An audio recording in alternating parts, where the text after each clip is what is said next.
Sukianti, saya akan membahas terkait metabolisme sel. Apa itu metabolisme? Metabolisme merupakan serangkaian peristiwa reaksi-reaksi kimia yang berlangsung dalam sel makhluk hidup. Nah, berdasarkan tujuannya, metabolisme dibagi menjadi dua, yaitu pertama katabolisme dan kedua anabolisme. Nah, selanjutnya, reaksi-reaksi kimia yang terjadi dalam metabolisme. Apa itu enzim? Ya, enzim adalah suatu senyawa kimia protein khusus yang berperan sebagai katalisator suatu reaksi kimia dalam tubuh makhluk hidup. Nah, enzim juga memiliki struktur. Keseluruhan bagian enzim disebut sebagai holoenzim. Nah, enzim itu disusun oleh dua komponen utama, yaitu pertama, gugus protein atau apoenzim merupakan bagian dari enzim yang tersusun dari molekul protein. Kedua, gugus non-protein, yaitu bagian dari enzim yang tersusun dari senyawa non-protein. Selain struktur, terdapat juga sifat-sifat enzim. Sebagai katalisator, enzim memiliki beberapa sifat, antara lain, enzim hanya mengubah kecepatan reaksi. Enzim bekerja secara spesifik. Enzim merupakan protein. Enzim diperlukan dalam jumlah sedikit. Enzim bekerja secara bolak-balik, dan enzim dipengaruhi oleh faktor lingkungan. Adapun faktor yang mempengaruhi kerja enzim yang dapat mempercepat atau memperlambat dari kerja sebuah enzim antara lain yaitu suhu, pH, konsentrasi enzim dan substrat, zat-zat pengikat, serta zat-zat penghambat. Nah, selanjutnya, apa sih itu katabolisme? Katabolisme merupakan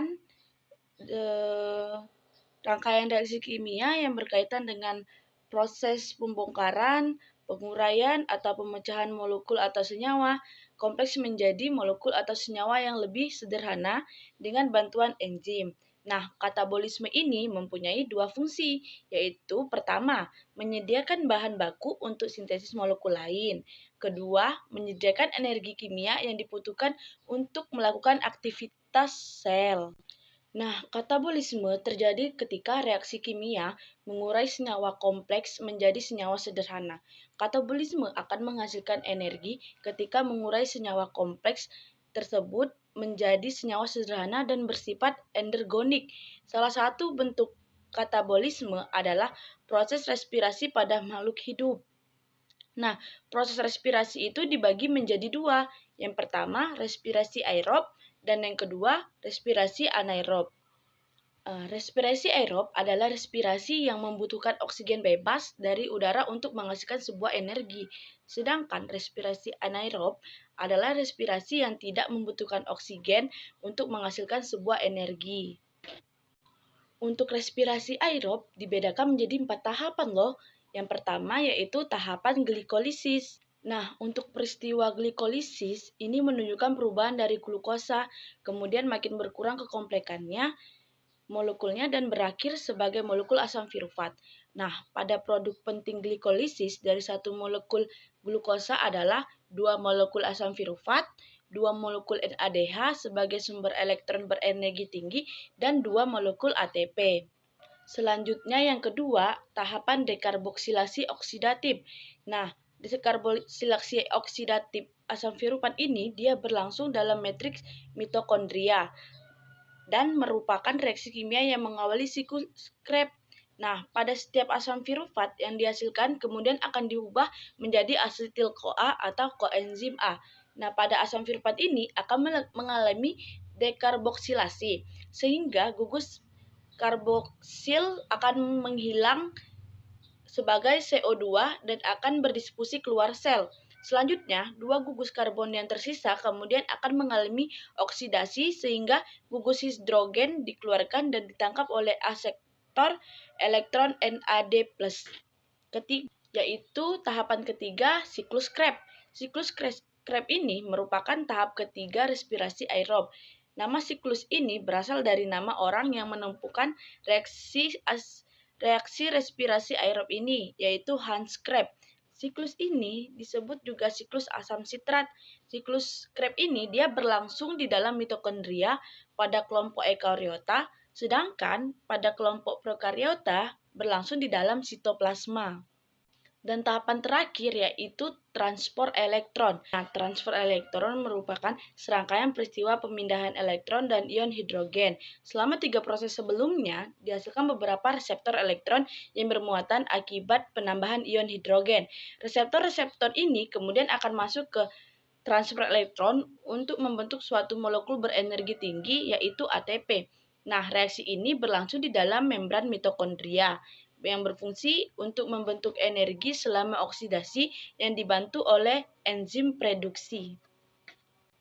Nah, selanjutnya respirasi anaerob. Respirasi anaerob adalah respirasi yang tidak membutuhkan oksigen untuk menghasilkan energi.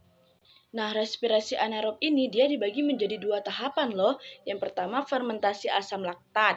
Apa itu fermentasi asam laktat? Fermentasi asam laktat merupakan serangkaian peristiwa fermentasi glukosa yang menghasilkan asam laktat. Nah, fermentasi asam laktat ini dimulai dengan glikolisis yang menghasilkan asam pirufat, kemudian berlanjut dengan perubahan asam pirufat menjadi asam laktat.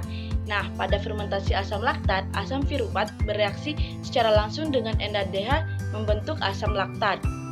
Kedua, fermentasi alkohol. Pada fermentasi alkohol ini, asam pirufat diubah menjadi etanol atau etil alkohol melalui 2 langkah reaksi loh, yaitu pertama, pembebasan CO2 dari asam pirufat yang kemudian diubah menjadi asetaldehida.